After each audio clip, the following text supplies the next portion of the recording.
Eh, tengo un problema.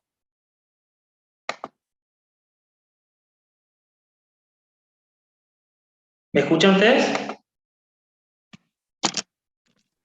Hola, hola, ¿me escuchan? ¿Sí? Sí. Bueno, quedó el nombre de mi pareja, ya está, no voy a entrar y salir de vuelta porque estoy como administrador, así que tengo un video de no poder ingresar. Así que bueno, disculpen la desprolijidad. Les voy a ir solicitando que vayan anotando nombre, apellido y documento, por favor, en el chat.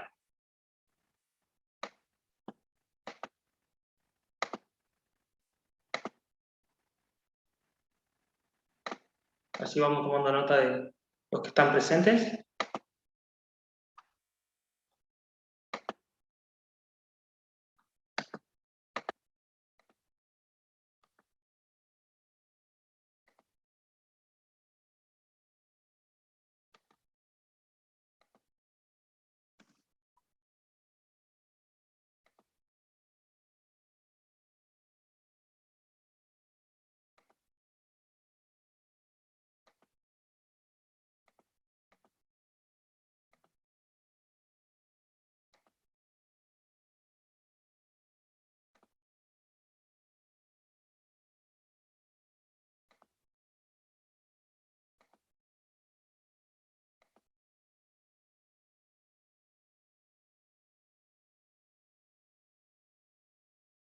Bien, vamos a comenzar.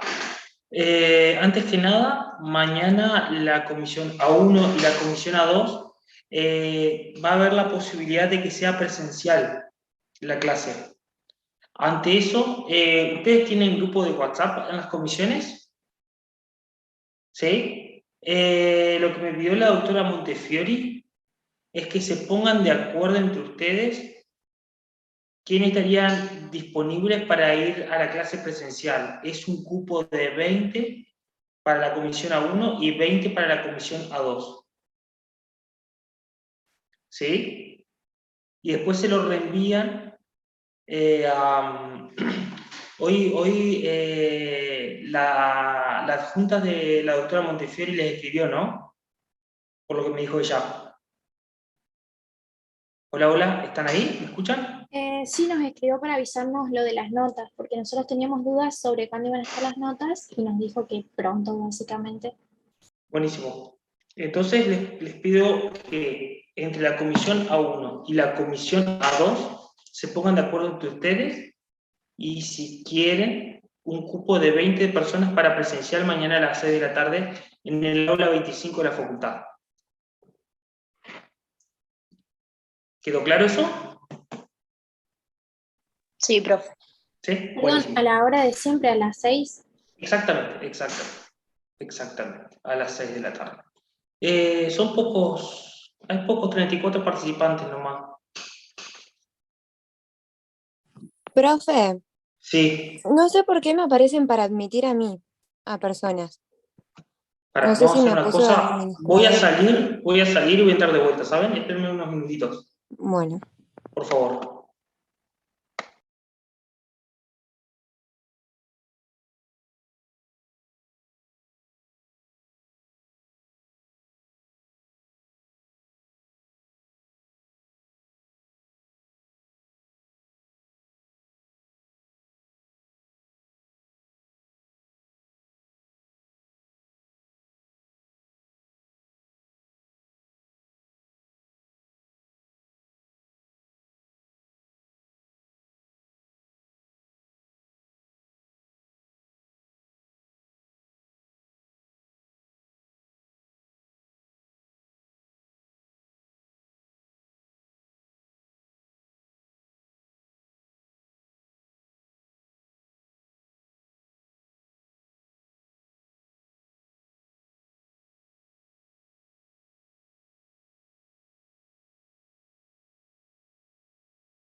Agustina, ¿te sigue apareciendo a vos para admitir?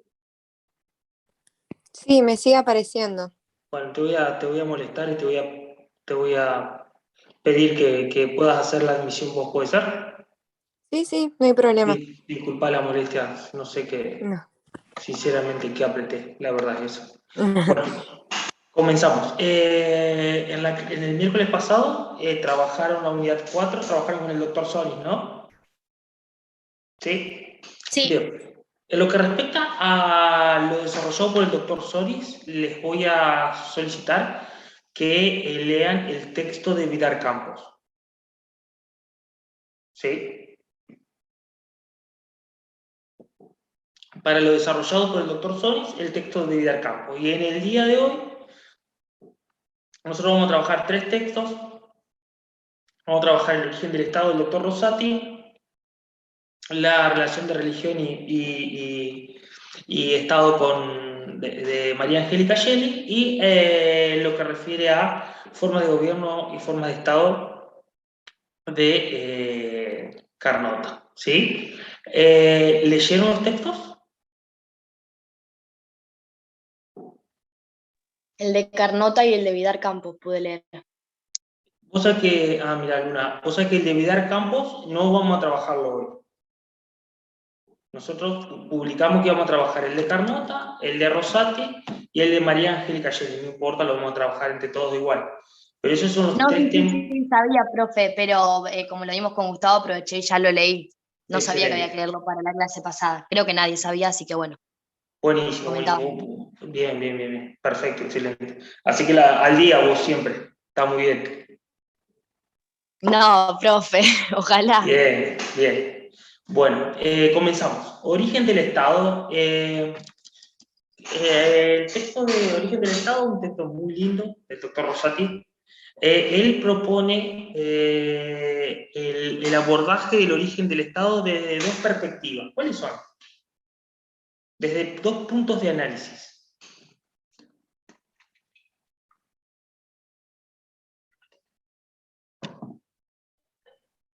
Como causa y como inicio. Excelente, Analia. ¿Qué quiere decir eso? Como causa se refiere, digamos, al fundamento, y él refiere que, hablando de causas, nos llevaría, digamos, a la historia, digamos, ¿no? Como inicio, perdón. Bien. Uno desde el perspectivo, desde el fundamento. Sería historia, digamos, historia. Desde el fundamento, desde el porqué. ¿Sí? Esto es una perspectiva estrictamente filosófica, en el cual no se puede individualizar una fecha, sino las causales, los motivos, no como desde una perspectiva estrictamente historicista, en el cual uno dice, en tal fecha se dictó la Constitución, la cual generó la creación del Estado de tal lugar. ¿Sí? Nosotros ahora lo que vamos a hacer es diferentes teorías de el porqué, el surgimiento del Estado. ¿Sí? Vamos a hacer desde esa perspectiva filosófica, desde el fundamento, el porqué. Bien. Doctor Rosati comienza desde una corriente naturalista, ¿sí? Considerando a la persona humana con vocación social. ¿Qué me pueden decir de eso? Que recuerden o que no hayan entendido al momento de la lectura.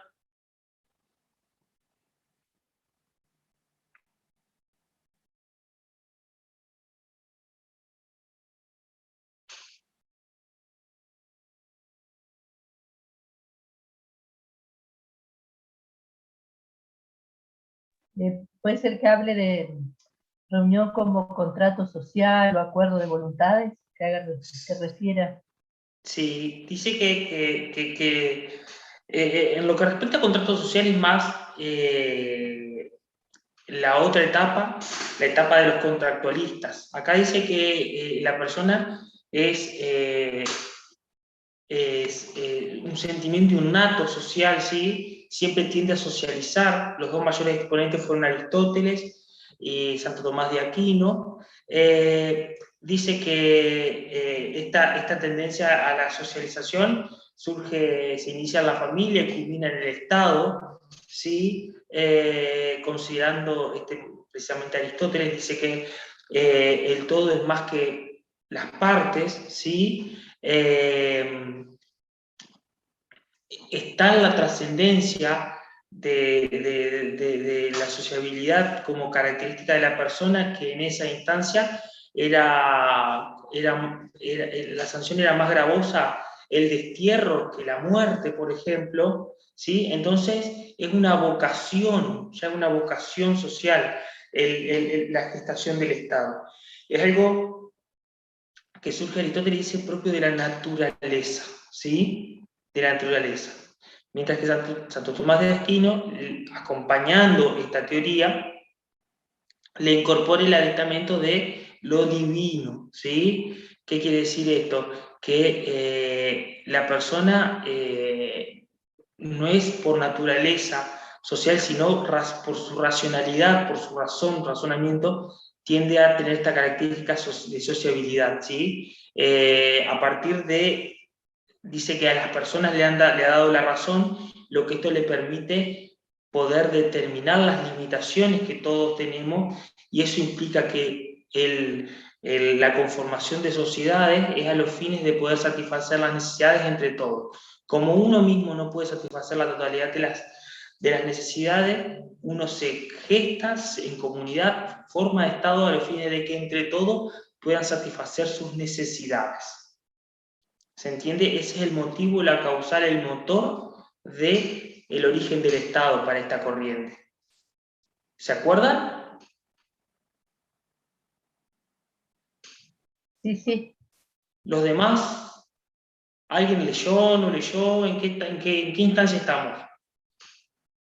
Les pido por favor que me cuenten, así yo estoy más o menos orientado.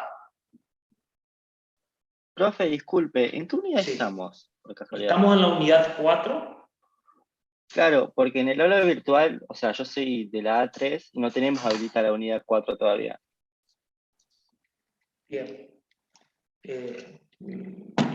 Hoy se te va a habilitar. Bien. Ah, buenísimo. Igualmente, Gracias. vos esta pregunta la hiciste el miércoles pasado, porque el miércoles pasado también se trabajó en la unidad 4. No, sí pasa que la clase pasada no me pude conectar. Ah, bien. Igualmente, vamos a habilitarlo. Bien. Perfecto, gracias. La publicación en la A1 y A2 que se hizo, porque lo observé. ¿Pudieron leer? ¿Leyeron algo? Estamos hablando del texto de origen del Estado. ¿Cuál era el objetivo de esta clase? Era tratar de trabajar los textos previamente leídos. ¿Ustedes leyeron? Es sencilla la pregunta que le hago. Yo para los fines de poder... En lo personal, Ajá. yo leí por ahí muy por encima porque se aproximan los tomos de octubre y demás, entonces son muchas materias por ahí juntas que hay que leer. Entonces esta vez sí me quedé un poquito atrás, pero por culpa mía. ¿Los demás? Sí, profe, yo también pude leer un poco de los libros. Bien. Tratemos de lo que uno leyó, tratar de aportar, porque hay con el objetivo de tratar de buscar un ida y vuelta. La idea es que podamos entender los textos, porque son un poco complejos. Entonces lo que yo trato de decirle, más allá, acá no podemos equivocar, podemos decir cuestiones que imprecisas, no importa. El objetivo es un ida y vuelta, aprovechemos la clase. Si uno leyó una vez, bueno, pues algo que pueda llegar a relacionar, ¿para qué? Para que podamos abrir la cabeza y empezar a relacionar. ¿Para qué? Para que cuando después ustedes vayan a leer el texto, no lo lean desde cero, sino ya con un previo entendimiento, el objetivo de la clase que es, ¿se entiende? Yo puedo hablar 3 horas, el tema es tratar de que escucharlos también un poco a ustedes para que les sirva, que es lo que nosotros buscamos realmente. ¿Sí? Bueno, seguimos. Después está la corriente contractualista, ¿sí? En el cual materializa al Estado como una necesidad. ¿Alguien recuerda algo sobre el tema? Los mayores exponentes son Hobbes, Locke, Rousseau, ¿sí? El rol que ocupa el contrato social, el estado de naturaleza, el rol del Estado. Sí, eso depende también de cada autor, porque Bien. la mirada de Luke no es la misma que de Hobbes. Muy bien, Yadira, Tienen muy muchas bien. diferencias entre sí. Ajá, ¿vos me podés comentar alguna que recuerdes? Sí, sobre, por ejemplo, el derecho, no es lo mismo que tiene Luke, la mirada, que la de Hobbes.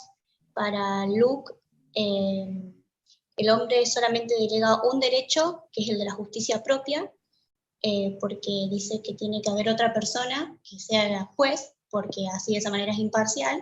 Y después está Hobbes, que para él la persona del Estado le delega todos los derechos, excepto uno, que es la vida. Si el Estado llega en un momento a atentar contra la vida, la ciudadanía puede agarrar y desobedecer. No tiene la obligación de obedecer lo que dice el Estado. Bien, bien, bien. Eso recuerdo. Ajá, bien. ¿Alguien más quiere aportar algo?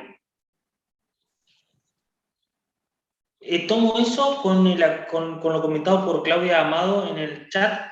Ahí hay que hacer una diferencia en lo que es entre los dos, que está bien, vamos a darle un poquito más de presión, pero está bueno. El estado de naturaleza. Hobbes dice que el estado de naturaleza, el hombre en estado de naturaleza es una persona belicosa, agresiva, ¿sí?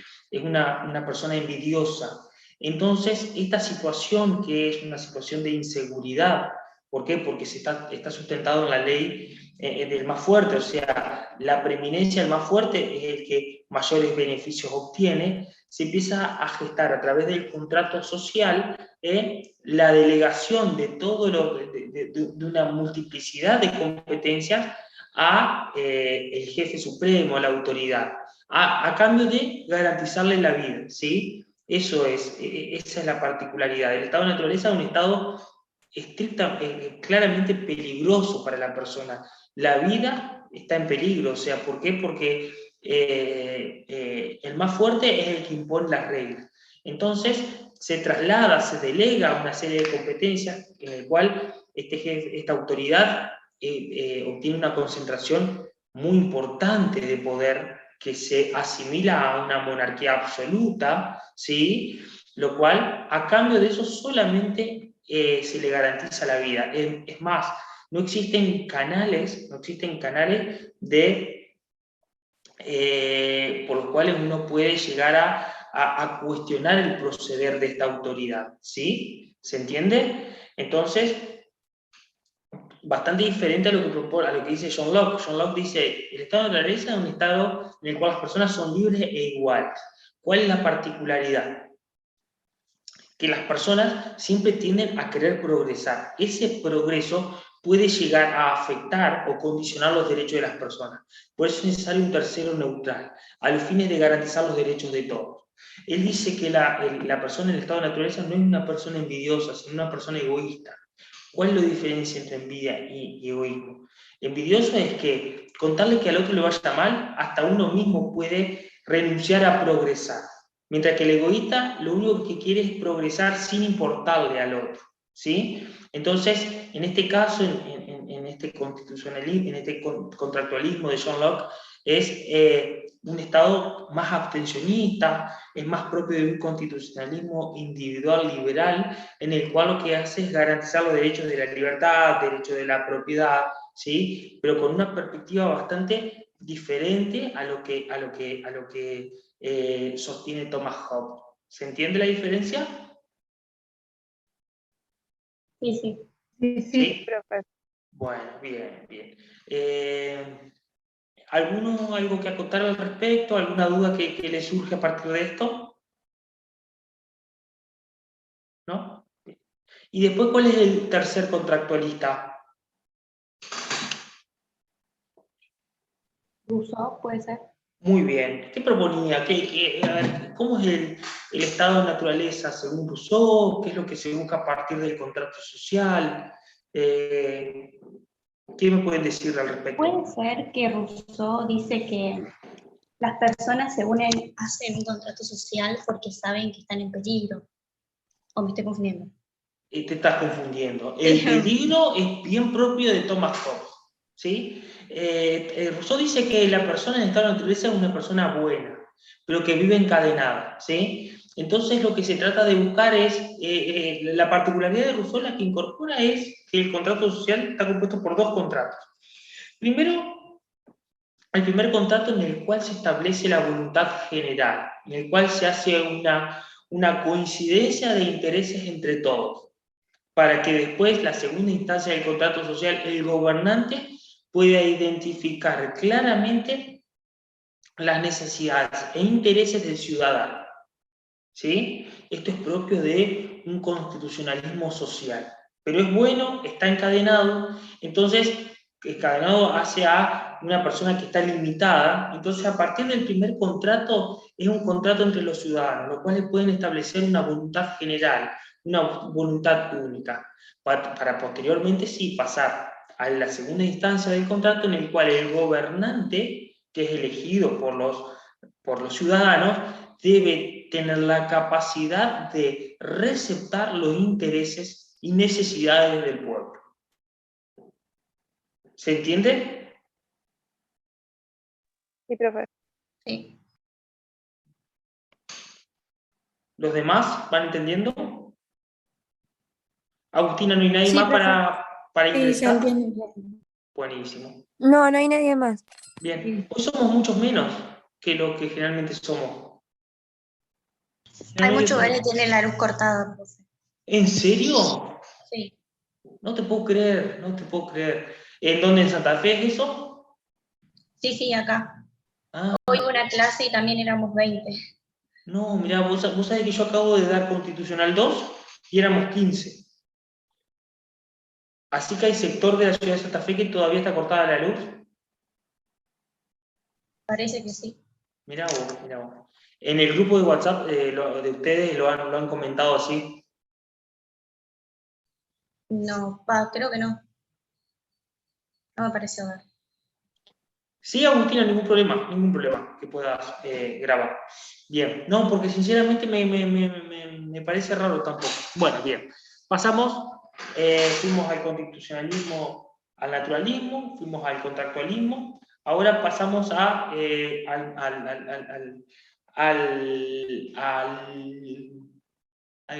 al Estado como instrumento de opresión, en el cual en este caso está el marxismo. ¿Qué podemos hablar de él? ¿Qué propone el porqué del Estado, según el marxismo? Marx puede ser que sostiene que, o sea, el Estado es como un instrumento de dominación de una clase sobre otra. Digamos, de la clase Excelente. dominante sobre el proletariado o la clase trabajadora. Bien, bien, Julia, muy bien. Los mayores exponentes de esta corriente son Marx y Engels, en el cual ellos proponen el método dialéctico de tesis, antítesis y síntesis. Y dice que el Estado siempre ha sido como un instrumento, tal como vos decís, Julia, de garantizar la opresión de un sector de la sociedad sobre otra. Pasó los amos con los vasallos, pasó por los amos con los esclavos, los nobles con los vasallos y los burgueses con el proletariado. Entonces, el objetivo de esta corriente es la inexistencia del Estado, porque si al Estado siempre se lo considera como un mecanismo para garantizar la opresión de uno sobre el otro, dice que en forma progresiva los diferentes conflictos, tal como yo hice mención anteriormente, el amo con los esclavos, los nobles con los vasallos, cada vez va mermando la diferencia. Recording in progress.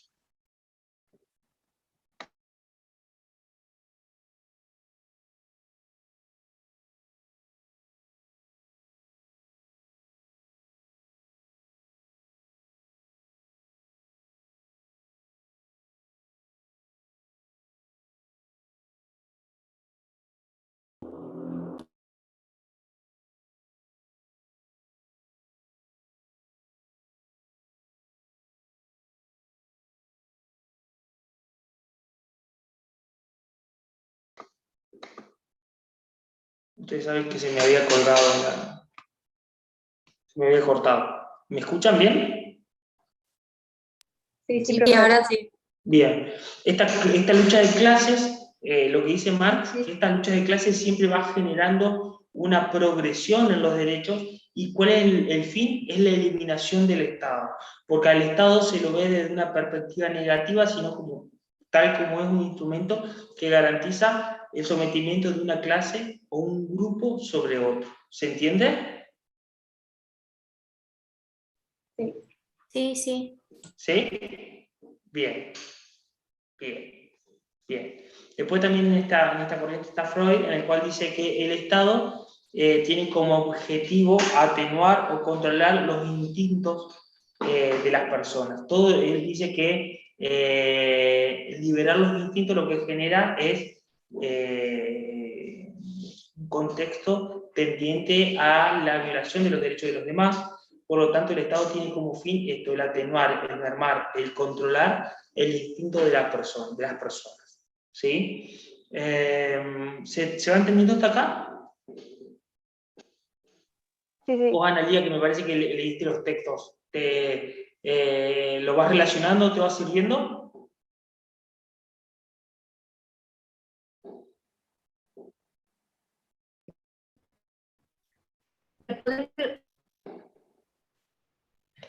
La verdad es que escucho mal, nota, el ancho de banda muy bajo, no escuché bien. ¿Me podés preguntar de nuevo? No, si ibas entendiendo bien nada más, porque como habías intervenido, como que habías leído el texto, si lo ibas relacionando, eso te preguntaba.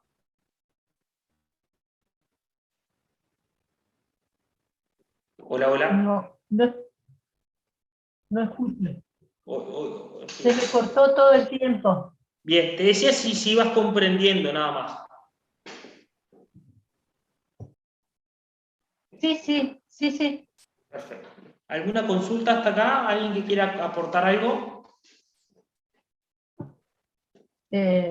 No escuché absolutamente nada de lo que dijiste de Freud, si lo podés repetir. Que el objetivo de Freud dice que el Estado tiene como fin el atenuar, controlar, mermar los instintos de la persona. La libertad de los instintos tienden a violentar los derechos de los demás, ¿sí? Entonces lo que hace el Estado es atenuar estos instintos a los fines de establecer parámetros para la debida sociabilidad de las personas. ¿Sí? Y por último, Weber. Weber dice que los estados pueden gestarse a través de comunidades o a través de sociedades. Si se gestan en comunidades es porque el espíritu de esa formación de este grupo de personas es a partir de valores. Mientras que cuando se unen, se juntan, se forman estos estados que están sustentados a través de intereses, es porque lo que se gestan son sociedades. ¿Sí? Esa es la función del Estado. ¿El Estado como comunidad o el Estado como sociedad? Hasta acá estaríamos desarrollando lo que es el origen del Estado desde el fundamento, desde la causa, desde el porqué se crean o surgen los Estados, no desde una perspectiva cronológica, sino cuál es el motivo, ¿sí? Porque siempre hay un motivo, el porqué de que se forman las cosas en general. Bueno, el Estado, estos son los diferentes fundamentos que los diferentes autores han encontrado. ¿Sí? Sí. Bien, bárbaro. Bien, perfecto. Pregunto para ya pasar a otro texto. ¿Todos comprendieron lo que hablamos? ¿Alguien quiere que repita, desarrolle un poco más sobre algún punto en especial que no les haya quedado claro? No, se entendió bastante bien por Bien, para mí. bien. Les pido que los que tengan cámara, que por favor la activen. Sinceramente me es más didáctica la clase verlos y poder, si no es mucho molestia. Bien, perfecto. Bien, pasamos ahora al texto de María Angélica Gelli, en el cual ella aborda la relación entre Estado y religión. ¿Alguien que haya leído el texto de María Angélica Gelli puede comentar más o menos de qué se trata, qué es lo que busca, analizar?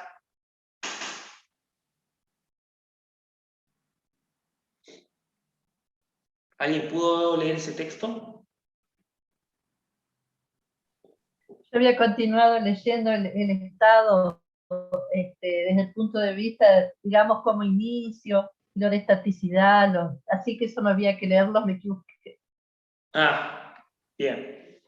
Bien. Bueno, si nadie leyó este texto, les voy a proponer que alguno de ustedes lea el artículo 2 de la Constitución Nacional.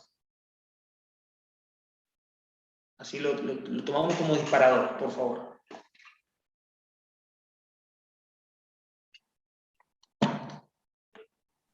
La busco por internet y la leo, porque no la tengo. Buenísimo. Yo lo hago solamente para Yo la tengo, tratar de generar. Si alguien la tiene, Santiago? que la lea. yo la tengo. Buenísimo, Santiago. Sí. ¿Quiere que la lea? Por favor, el artículo 2. El gobierno federal sostiene el culto católico apostólico romano. Bárbaro, bárbaro.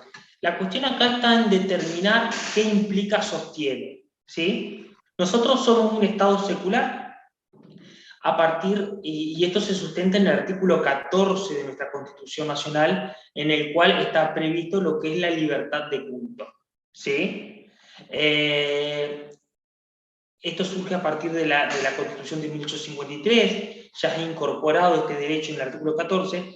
Debemos recordar y destacar que la evolución, o sea, la Constitución Unitaria de 1819 y la 1826, era bastante diferente a la del 53. Tenía un corte estrictamente confesional en el cual establecía de forma muy clara que el Estado argentino tenía una religión católica apostólica romana, ¿sí? A partir de los consensos propios que desencadenaron la Constitución de 1853, se establece de que es un Estado secular. Pero la Constitución Nacional, tal como establece la libertad de culto, también establece o demuestra una cierta preferencia a la religión católica apostólica romana, a partir de este artículo 2, ¿sí? El debate se suscita en determinar qué implica sostenimiento. Al respecto hay dos posturas. Hay una postura que es la vigente actualmente, en la cual dice que este sostenimiento es desde una perspectiva estrictamente económica. ¿Sí? Se limita a un apoyo, a una colaboración estrictamente pecuniaria. Mientras que la otra tesitura, que con el correr del tiempo quedó cada vez más debilitada, ya les voy a comentar los diferentes hechos que aseveran esta afirmación, establecía que el Estado, ya sea a través de las resoluciones del Poder Ejecutivo, a través de las leyes, debía fortalecer, apoyar, instruir a los dogmas y creencias que proponían la religión apostólica romana, la religión católica apostólica romana, ¿sí? Iba mucho más allá de lo económico, sino también estaba aquellas cuestiones proclives a fortalecer lo que eran los dogmas y creencias. Es más, estos dogmas y creencias decían que a través de medidas activas, a través de leyes, en el ámbito legislativo, a través de resoluciones, en el ámbito ejecutivo, ¿sí? Esto empieza a mermar a partir del año 66, en el cual se firma el concilio con la Santa Sede en el 66, en el cual se va desarticulando lo que es el patronato, ¿sí? Como así también a partir de la reforma del 94, en el cual queda desafectado el Ejecutivo en lo que respecta al procedimiento de designación de obispos. Asimismo, establece que tanto el presidente como el vicepresidente no deben ser católico, apostólico romano, tal como lo decía hasta la reforma del 94, tampoco no tienen la obligación de jurar ante los santos evangelios, como así también se le quita la competencia al Congreso de materializar las medidas necesarias para evangelizar a las comunidades indígenas, ¿sí? Ahí ustedes ven que con todas esas medidas hay una total separación del Estado con la religión. Por supuesto que sigue permaneciendo este artículo 2 en lo que respecta al sostenimiento, que es un sostenimiento económico. Profe. Sí. De todas formas, es como que se siente que hay una preferencia, porque yo no sé, hablo desde la ignorancia, pero si en las otras religiones también tienen ese apoyo económico. Lo que vos haces mención a la preferencia, sin duda, Yadira, porque la verdad, la única religión que está mencionada en la Constitución Nacional es la católica apostólica. Es así. Mira, desde el año, en lo que respecta a ese aporte económico, hay algunas otras religiones que reciben un aporte. Igual, desde el año 2017, en el gobierno del presidente Macri, se empezó a gestar un convenio entre la Iglesia Católica y el Estado para que en forma progresiva se vayan quitando esos aportes, ¿sí? En forma progresiva. Al día de hoy no sé si todavía existe alguna... ¿En qué estado está esa progresión de dependencia económica? Pero lo que vos decís, con mucha razón, hay una preferencia al respecto. Está muy bien lo que decís.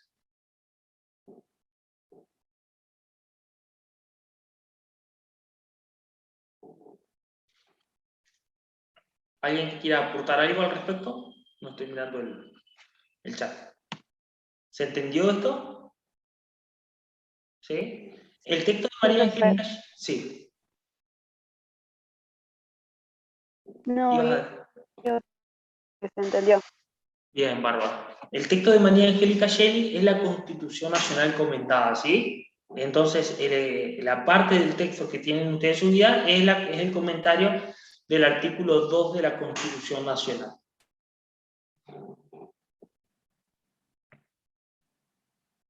Bien. Hasta acá venimos bien, entonces. ¿Sí?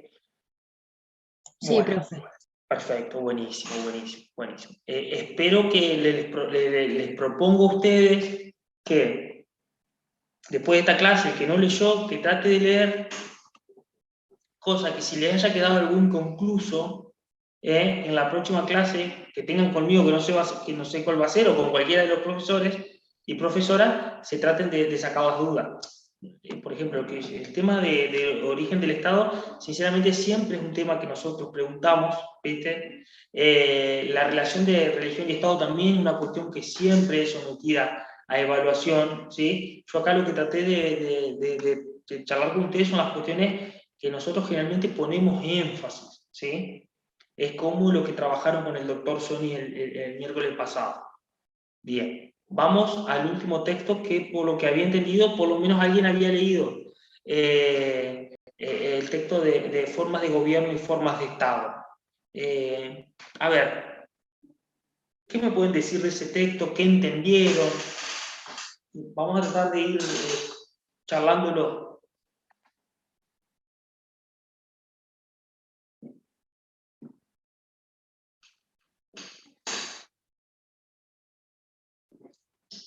Ese es el texto de Carnot y Marianello. A ver, el que pudo leerlo, a ver si puede comentar algo. ¿Qué entendieron al respecto? ¿O qué no entendieron, por supuesto?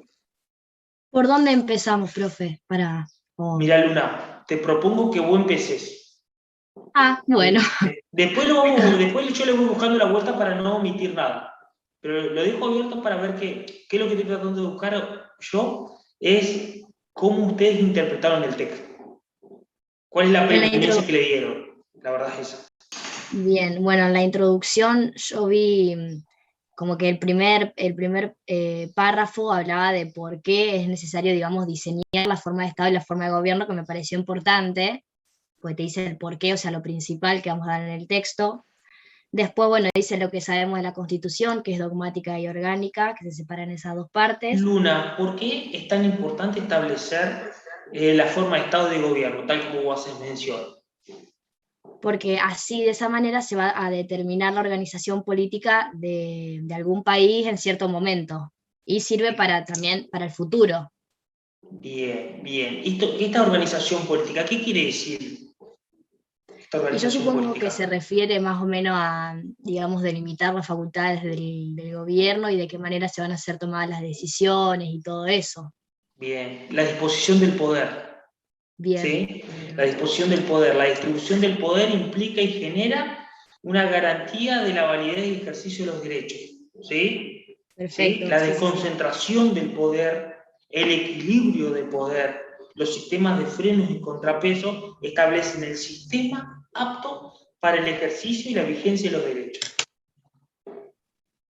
Estamos. ¿Sí? Sí. Bien, bien. ¿Qué más?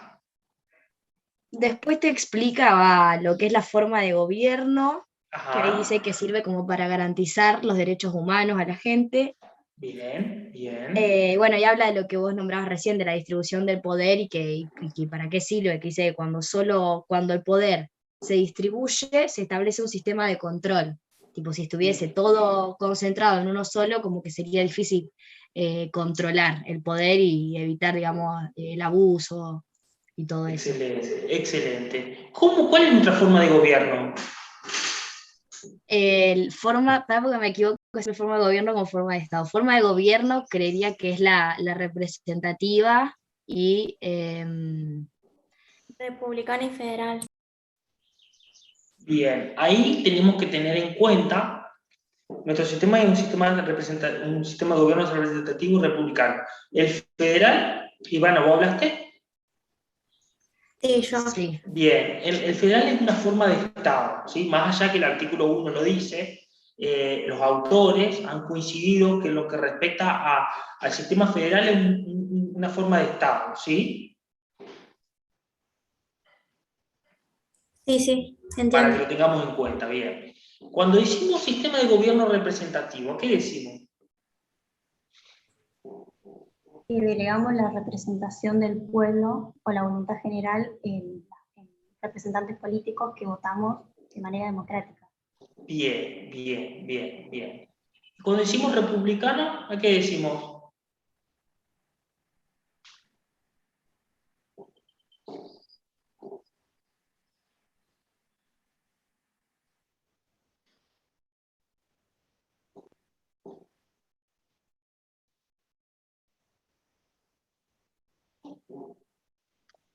Entre otras cuestiones, lo que es la división de poderes, ¿sí? ¿Cuáles son las formas de gobierno más características o más comunes? Si ustedes ven el texto, formas de gobierno constitucionales, el autor hace una enumeración, pero dice que hoy en día, a partir de todas las variaciones, no existen formas de gobierno puras, ¿sí? Existen formas de gobierno en las cuales coinciden con características propias de una como de otra, ¿sí? Pero él desarrolla las dos formas de gobierno más características y las que son más utilizadas hoy en día. ¿Cuáles son? El parlamentarismo y el presidencialismo. Excelente, muy bien, muy bien. ¿Cuáles son las características propias del parlamentarismo? Que tiene que haber un equilibrio en las funciones, o sea, cuando se ejercen las funciones de los gobernantes. ¿Y cómo se gesta ese equilibrio? Dice ejecutivo y legislativo, o lo que es lo mismo, gobierno y parlamento. Bien, bien, bien. Hay un equilibrio entre ejecutivo y legislativo, entre gobierno y parlamento. ¿Cómo se gesta este equilibrio? A través de mecanismos. Está el mecanismo el de disolución de asamblea o el voto de censura, que posteriormente lo vamos a analizar. Pero esos son mecanismos previstos para garantizar el equilibrio.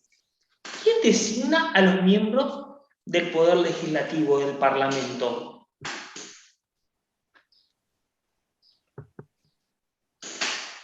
El pueblo. Muy bien, muy bien. ¿Y el Ejecutivo quién lo elige?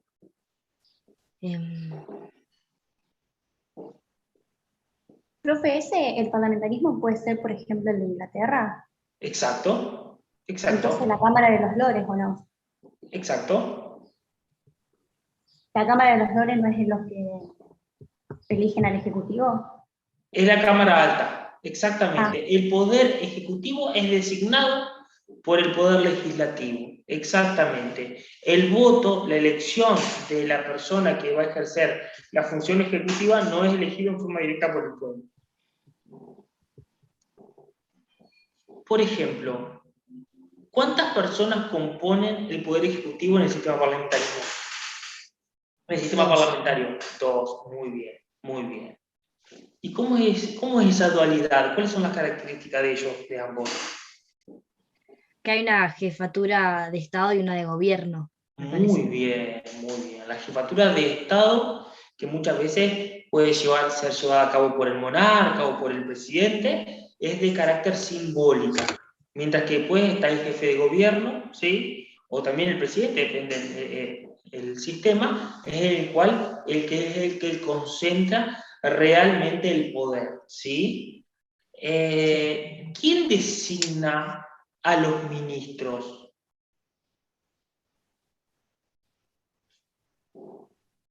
¿O de dónde surgen? ¿No lo elige el Poder Ejecutivo? Los ministros surgen del mismo parlamento. Ustedes fíjense que generalmente el jefe de gobierno ocupa ese cargo aquella persona que es presidente del partido que tiene más bancas en el parlamento. Mientras que los ministros también son miembros del parlamento. ¿Qué diferencia hay? Miren la dependencia del Ejecutivo sobre el Legislativo.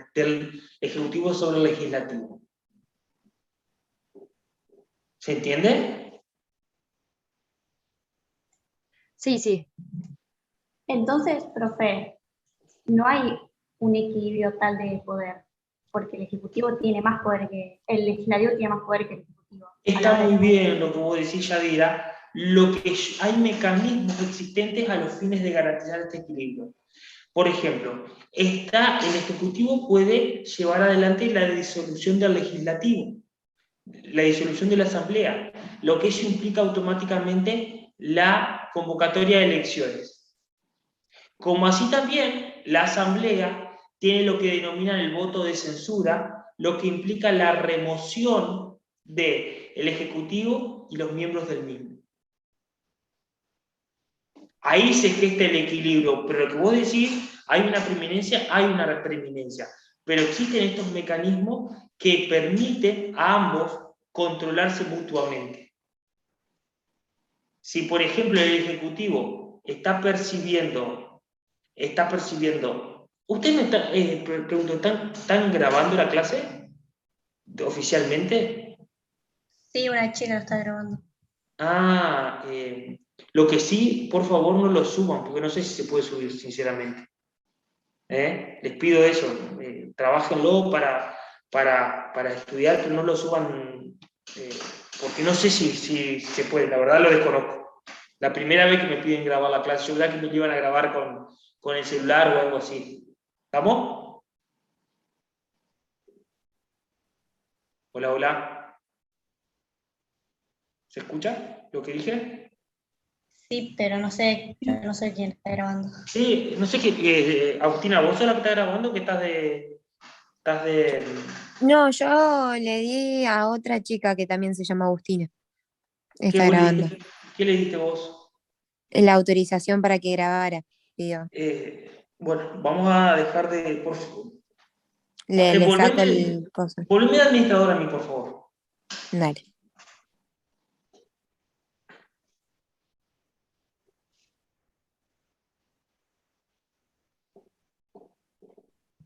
Profe, una pregunta. Esperame que solucionamos esto y ya arrancamos, por favor. Dale. Sí.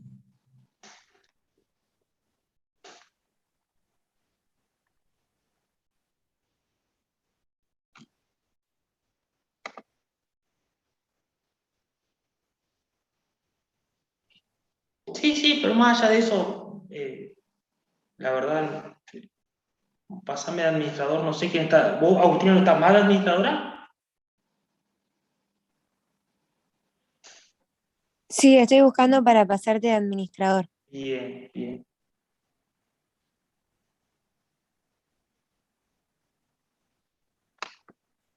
Les voy a solicitar que detengamos la grabación, por favor. Así no, por las dudas. Les pido, por favor, al que esté Ahí grabando. está. Pero la grabación la tiene que frenar la chica, creo. ¿Quién es?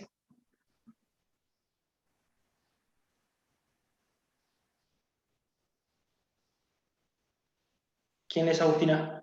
En el chat aparece Agustina, que es... Ah, sí, sí. Agustina Villagra. Ah, buenísimo. Agustina, ¿podrías detener la grabación, por favor?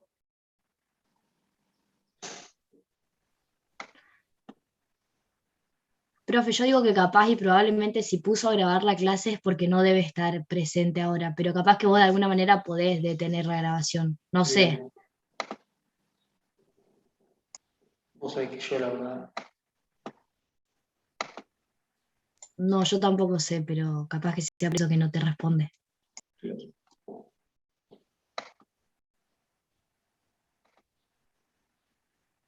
Bien. No es la verdad, como yo no sé si se puede grabar, sinceramente, por eso no quiero ser descortés, pero si ustedes están con el celular, ningún problema. No sé si podemos utilizar la plataforma. La verdad es esa de mi parte. Si usted está con su celular, ningún problema. El tema es que no sé si puedo utilizar la plataforma para grabar y demás. Ese es el motivo. ¿Sí? Profesor, hay muchos alumnos en otras comisiones que graban, o sea, eso ya es a gusto del profesor, si los deja o se les permite grabar. Ah, Lo que es la mira. plataforma, hasta donde sé, no hay problema con eso. Ah, mira. Vos sabés que voy a hacer la consulta pertinente, porque la verdad lo desconozco. Sinceramente lo desconozco. Y si es así, no, ya voy a poner automáticamente para que se grabe. Y después eso, esa grabación, ¿le llega a cada uno? ¿Cómo es el tema? ¿Cómo se ven ustedes después? No, lo tiene la compañera y después lo pasará al grupo de WhatsApp o algo, supongo. Ah, mira, Le así queda es. solo al que graba, digamos. Ah, Profe, solamente. Ajá. cuando yo estaba en clases de teoría del derecho, grababan los profesores la clase y después la subían a una página de YouTube. Ah, mira vos, así es. Bien. Voy a hacer la pregunta, voy a hacer la consulta. Y cargaban después el link al aula, porque se hace muy pesado el material para pasarlo por, para subirlo al aula virtual, digamos. Por eso lo subían a Ah, YouTube. mira vos, mira vos, mira vos, mira vos. Sí, yo voy a pedir la autorización, sinceramente, no sé si. ¿Alguno de los de esta cátedra han grabado? ¿Que sepa? No. Yo había grabado una vez una clase de ciencia política y después tuve que pasar un link por Drive para que Ah, puedan verlo porque no podía pasar el video en sí porque era muy pesado. bien. Yo voy a hacer la averiguación pertinente y si no hay problema, automáticamente para la próxima clase lo activo, ¿saben? Dale, dale. Buenísimo, seguimos entonces. Estábamos bien en parlamentarismo, bien. Entonces, eso es lo que hacía mención yo. Ahí está el equilibrio en la posibilidad de que ambas funciones del Estado se puedan controlar mutuamente. ¿Sí? ¿Les quedó claro parlamentarismo? Bien, bien. Sí, sí, Y el sí. otro, bárbaro. ¿Y el otro que desarrolla cuál es?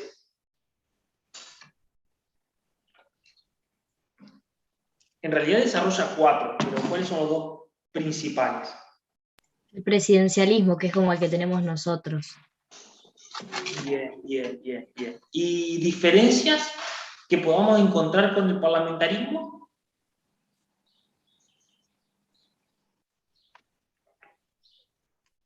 El Ejecutivo también es jefe de gobierno. El jefe de Estado y jefe de gobierno, bien. ¿Quién designa a aquella persona que cumple la función, la ejecutiva en el presidencialismo? Pueblo, es un pueblo El electo. pueblo. Bueno, eso es una diferencia con el parlamentarismo, entonces la elección es directa, ¿sí? Bien. Los ministros, ¿hay alguna restricción del Ejecutivo al momento de la designación de sus ministros? Recordemos que en el parlamentarismo generalmente los ministros provenían del parlamentarismo. Es más, aquella primer ministro era el jefe político del partido con mayor banca. En lo que respecta a los ministros en el Ejecutivo, ¿hay una restricción o está en la autonomía voluntad del presidente? Ayudan al presidente, dice que son órganos auxiliares. Bien, perfecto, perfecto. Bien, bárbaro. Bien, perfecto. ¿Algo más del presidencialismo? Yo tengo una pregunta, pero es como más personal igual. Ajá. ¿Qué es para vos mejor, el parlamentarismo o lo que tenemos nosotros? Porque es Gran algo que pregunta. siempre, lo analizo siempre y no sé, nunca se lo pregunté a nadie todavía. Gran pregunta, mirá. Proyectos para cambiar a un sistema parlamentario ha habido, ¿sí? Por ejemplo, nosotros tenemos ciertos institutos que son propios del sistema parlamentario, como por ejemplo un consejo de la magistratura. Esta es una humilde opinión, la solución no está en las formas de gobierno, ¿sí? Están en la calidad de las instituciones, en la calidad del pueblo, ¿sí? En la calidad de los gobernantes. Yo te lo voy a llevar a otro lado. Yo me especializo en lo que es el ámbito electoral, ¿sí? Yo trabajo en la Secretaría Electoral de Entre Ríos, tengo posgrado en todo lo que es electoral, me encanta eso. Una vez hubo un proyecto de transpolar el sistema argentino a Irak. Duró 1 mes y medio.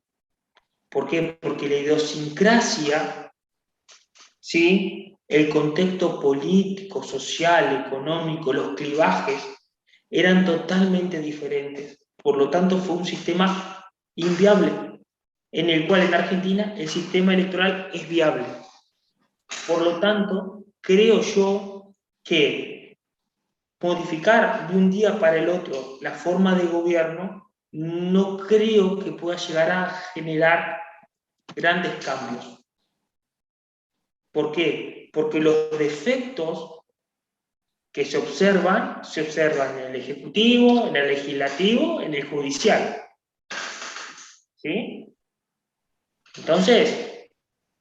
Sí, básicamente el problema es de las personas que ocupan los lugares de poder. De las personas, también del sistema, los sistemas de control, ¿sí? El sistema de control, el sistema de Porque, digamos, hay equilibrio. otros países que tienen una forma de gobierno muy parecida a la nuestra y sin embargo funcionan excelente, entonces no es eso. Como así también hay sistemas parlamentarios que funcionan malísimo. Claro. Entonces, por ejemplo, no sé si alguien de ustedes ha visto la serie de Crown. Sí. Bueno, más allá de que la serie está centralizada en lo que es la reina Isabel, ustedes fíjense cómo van cambiando los ministros,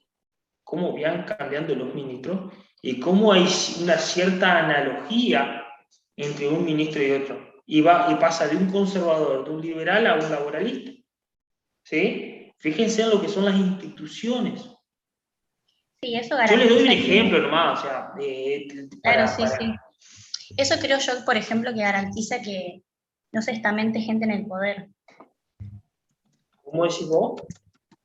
Que no quede gente en el poder, que haya gente constantemente que se renueva en los ministros, hace que las personas no queden en el poder, como por ejemplo puede pasar en los presidencialismos. Y sí. Hay ciertos status quo que tal cual, hay personas que toda su vida están en la órbita estadual, ¿sí? Pero lo que yo digo, me parece a mí que es una cuestión muchísimo más profunda que una forma de gobierno, ¿sí? Nosotros, por ejemplo, tenemos un sistema presidencialista en el cual los mecanismos de control entre los diferentes poderes no funcionan. Entonces, antes de cambiar la forma de gobierno, lo que podríamos tratar de empezar a que funcione lo que tenemos. Una opinión, por ejemplo. ¿Me entendés? Por ejemplo, la Defensoría del Pueblo, artículo 85 de la Constitución Nacional, no tenemos defensor del pueblo, por ejemplo. No tenemos defensor del pueblo, suponete. Un órgano de control incorporado en la reforma del 94 al solo efecto de controlar la función del Ejecutivo. Hoy en día, a partir de la imposibilidad de acuerdos políticos, no está cubierto el cargo.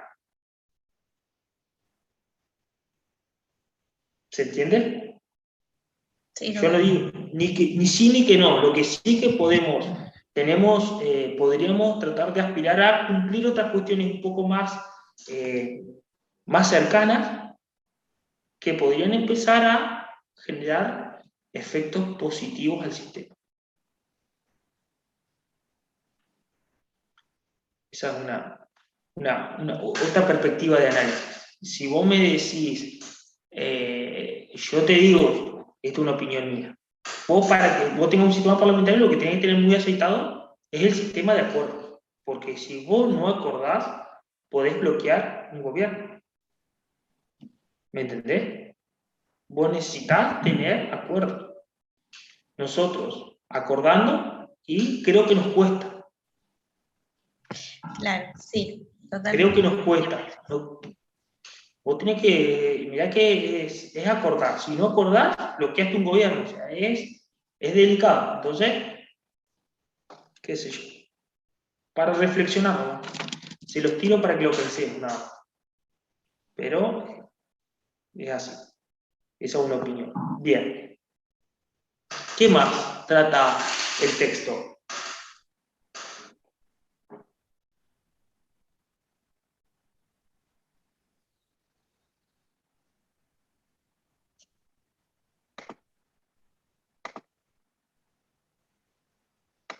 A ver quién se acuerda.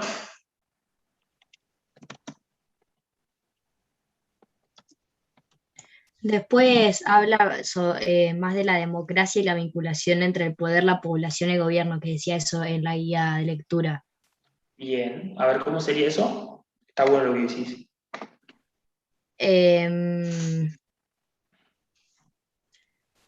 Como que, no sé cómo se llama ese autor, Lowenstein o algo así, dice que la conformación, bien, la conformación del poder es triangular y está hecha por el Parlamento, el gobierno y el pueblo.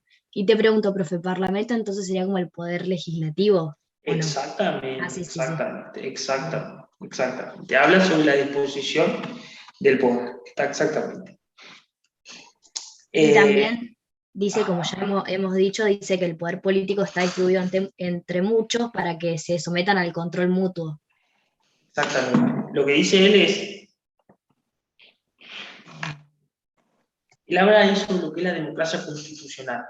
La democracia constitucional desde un plexo constitucional en el cual todos estamos sometidos, el poder mismo está sometido, garantizando un sistema democrático que eso implica darle amplitud al disenso, a las opiniones diferentes, a las opiniones de la minoría. ¿Se entiende? Y él dice, hace un análisis del poder en relación a la población o en relación a dónde está dispuesto el poder. El poder puede ser una monarquía, estar concentrado, una aristocracia en unos pocos, una democracia, el poder en todos, ¿sí? En el pueblo. Y en lo que respecta al territorio está el sistema federal y el sistema unitario, como formas de Estado. ¿Cuál es la forma de Estado federal?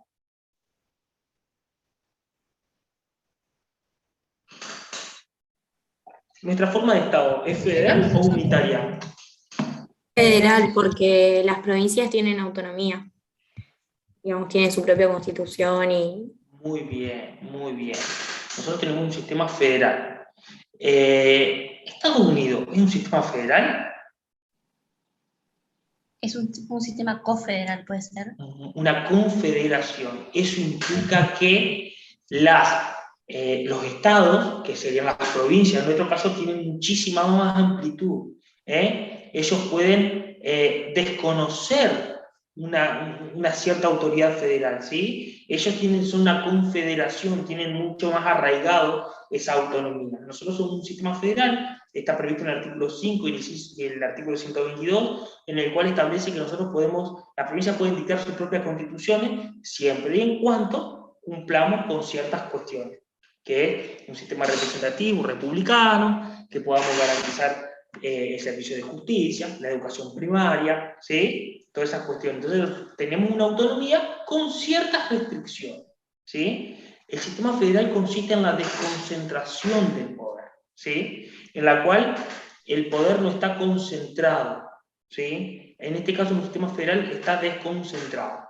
Igualmente, en un sistema federal, para que un sistema federal sea eficiente, tiene que haber una serie de cuestiones que se deben cumplir, como por ejemplo la supremacía. Más allá de que sea un sistema federal, tiene que haber una supremacía, que por ejemplo es la Constitución Nacional. Todas las constituciones provinciales deben ser conformes a lo previsto en la Constitución Nacional. También tiene que haber una coordinación.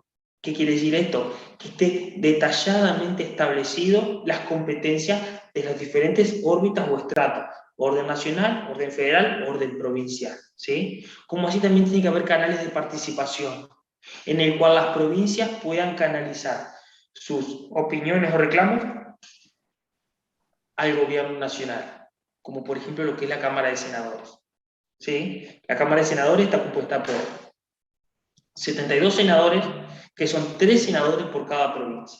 En la Cámara de Senadores todos son iguales. Ahí hay un claro ejemplo de representación de las provincias en los órganos de gobierno nacionales. ¿Se entiende? Si ustedes quieren ver cómo funciona un sistema parlamentario, vean la serie. No sé, ¿a ustedes les gusta ver series?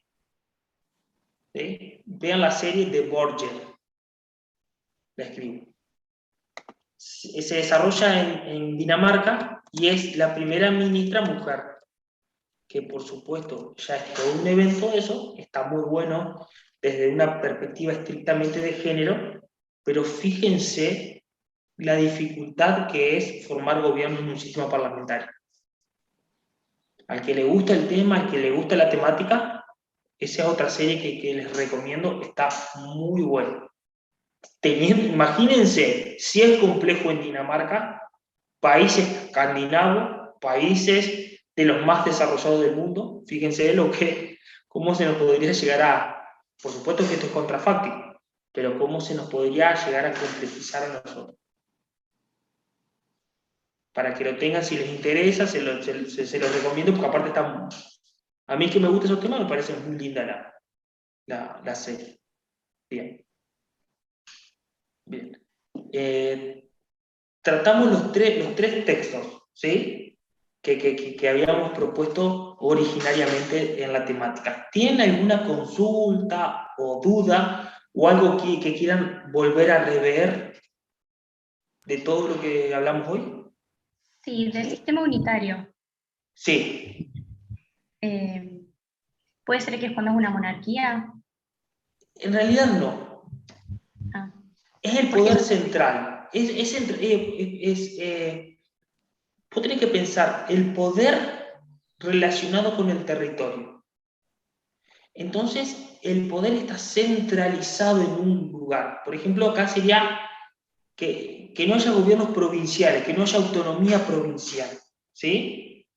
Puede coincidir con la monarquía o no, pero es una perspectiva diferente de análisis. Por ejemplo, en Latinoamérica hay sistemas unitarios. Y en Latinoamérica no hay parlamentarismo. Entonces la cuestión se suscita en la concentración de poder desde una perspectiva territorial. ¿Se entiende la diferencia? ¿Y podría dar un ejemplo? Por ejemplo, Colombia es un sistema unitario. Lo que tienen en el interior son agencias.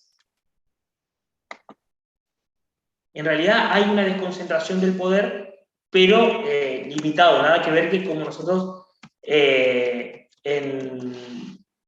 no como nosotros en Argentina. ¿Se entiende? Pero el poder es centralizado, en uno. ¿Sí? Después son agencias en las cuales articulan el poder concentrado. Pero Colombia es un estado unitario, por ejemplo. Profe, Sí. ¿podría decirme algo sobre presidencialismo que no me quedó claro? Buenísimo. Vamos por presidencialismo. Más, Celeste, te propongo que vos me hables de presidencialismo a partir de las preguntas que yo te voy a proponer a vos.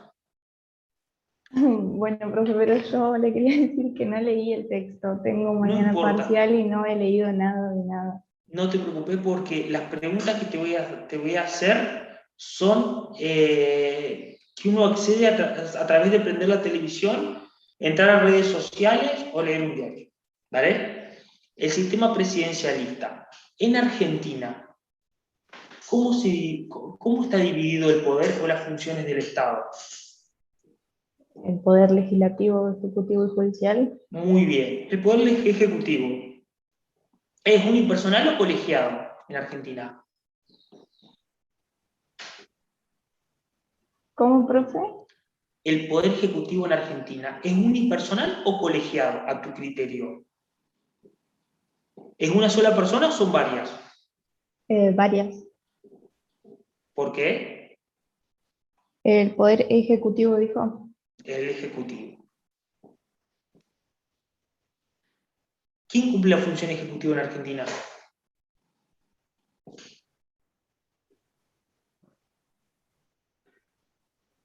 El presidente. El presidente, muy bien. El presidente es uno, lo dice el artículo 87 de nuestra Constitución Nacional. ¿Quién elige al presidente? El pueblo. Muy bien, muy bien. ¿Quién elige a los ministros del presidente? ¿El pueblo también o el presidente? El presidente, ahí ya mira, te estoy dando diferencia. El presidente es elegido directamente por el pueblo, no como el parlamentarismo. Los ministros y el jefe de gabinete son elegidos por el presidente, no por el parlamento como en el parlamentarismo. Te pregunto, ¿cuál es la forma de remover al presidente en nuestro sistema? ¿Y a través del voto? No, a través del juicio político. En Argentina, el mandato, la culminación del mandato en forma anterior al tiempo previsto, solamente a través de juicio político, ¿sí? La remoción anticipada no está prevista, solamente lo que es el juicio político. Profe, ¿pero qué sería el juicio político? El juicio político es un proceso judicial por el cual, a partir del incumplimiento de cuestiones muy importantes, el presidente es sometido a un juicio ante las cámaras del Poder Legislativo, una acusadora y otra la que resuelve. Sí, pero ¿quién lo lleva a ese El Poder juicio? Legislativo. El Poder Legislativo. Estrictamente una cuestión política. El juicio político está previsto en la Constitución Nacional. Es la única causal de remoción. ¿Sí? Otra diferencia, en el sistema parlamentario hay una preeminencia del Parlamento. En Argentina la preeminencia es del Ejecutivo. Fíjense ustedes que cuando estábamos en pandemia, toda la normativa que se expedían era a través de decretos que surgían del Poder Ejecutivo.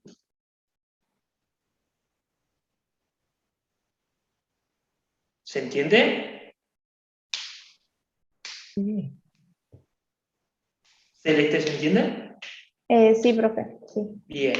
Ahí dice Brian, ¿y el Poder Judicial era el que actuaba como un contrapoder? En realidad, los tres poderes tienen el mecanismo a los fines de equilibrar los tres poderes, ¿sí? Al Poder Judicial se lo denomina contramayoritario porque no es designado por el pueblo. Pero, por ejemplo, el Poder Ejecutivo puede controlar el Poder Legislativo a través del veto de una ley. El Poder Judicial puede declarar inconstitucional tanto una ley como un decreto. ¿Sí? Esos son mecanismos de control entre las diferentes funciones del Estado. ¿Se entiende? Sí, ¿El poder ejecutivo siempre tiene derecho de veto o no? Por supuesto. El artículo 80 de nuestra Constitución Nacional hasta prevé el veto parcial o la promulgación parcial. Por supuesto que si el presidente veta, el Poder Legislativo puede insistir en tratar dicho proyecto y si obtiene una determinada mayoría puede ser ley. Pero el veto siempre es una herramienta del Poder Ejecutivo. Exacto, Brian. ¿Se entendió lo que charlamos? ¿Sí? Sí, sí. Buenísimo. ¿Alguien más tiene alguna consulta, alguna pregunta que quiera que reveamos?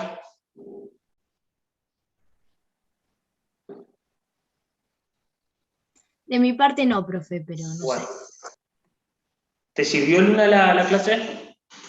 Sí, porque vos decís como lo más importante de todos los textos, entonces está bueno, porque sabemos en qué enfocarnos, Bien, así que a mí me sirve. Igualmente les propongo a ustedes que revean para el que lo leyó y que lo lea para el que nunca lo leyó, a los fines de que traten de relacionar. A ver, es mucho más difícil relacionar sin una base como son aquellas personas que uno leyeron, que cuando uno lee antes. Igualmente, en el caso de que no hayan leído, les propongo que lean los textos y si surge alguna duda la haremos de vuelta.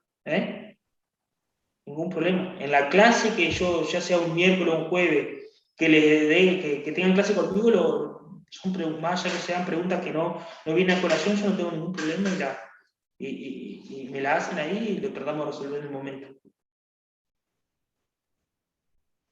Dale, Bueno, Janet. ¿Bárbaro? Listo. Si no hay ninguna otra consulta, acá terminamos. Por favor, recuerden, los grupos de la comisión A1, A2, organícense entre ustedes. 20 personas que quieran ir mañana personalmente a clases. Recording stopped. Profe, ¿es en la hora de las 6 a las 8? Por supuesto, es la hora que está, es el horario ya previsto. Y por favor, mándenselo a Marisa, ¿se llama la chica? La que es No, creo que ayudante. se llama Martina. Bien, y por favor, mándenle el listado prolijo a Martina para que se lo traslade a Paula. ¿Usted no sabe si la van a transmitir también? Sí. Ah, bien. Sí. La vamos a poner. Bien. Bueno, si no hay ninguna otra consulta, terminamos acá. Gracias. Bueno, que anden Gracias, muy bien. profe. Hasta Buenas luego. clases. Profe, nos Chao, vemos. chao.